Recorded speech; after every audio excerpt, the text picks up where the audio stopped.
First of all, you need to find some forms that you like the looks of and what they might turn out like. You can use anything from dish pans.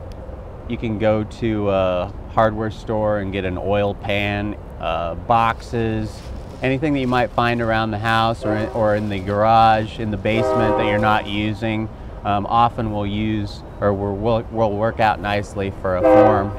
The materials that you use in constructing the Tufa containers are perlite, which is a white, lightweight material. It replaces the sand or gravel mix that you would normally use when making something out of concrete. That decreases the weight of the container that you make by probably about half. You also use an equal portion of peat moss, another very light, fluffy consistency to this, also lightening up the weight of your container. The third product is pure Portland cement. You don't want to get the cement that already has sand and gravel mixed in it. You want the pure Portland. You'll take equal portions of all three of these. You'll put them into your wheelbarrow and you'll slowly add the water.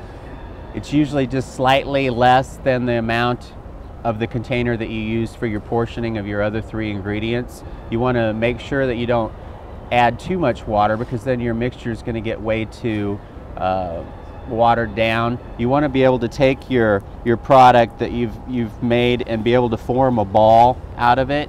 And if you can do that, then you know that your consistency is right.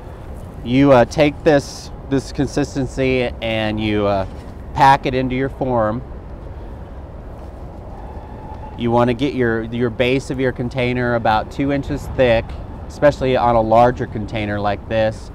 Smaller containers, you can go somewhere between 1.5 inches to 1 inch on a really small container.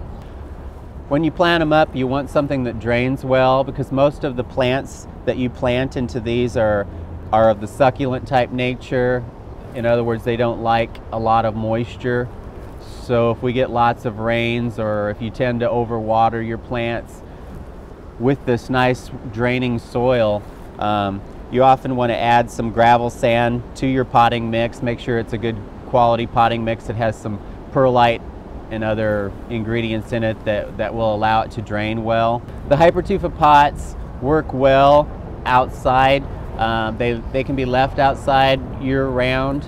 The nice thing about them is with the peat moss and the perlite, it makes them so that they are more porous and they don't crack through the winter cold temperatures, where sometimes a concrete pot might. I've had some left outside for 6-7 years now, and they still look the same as the day that I made them.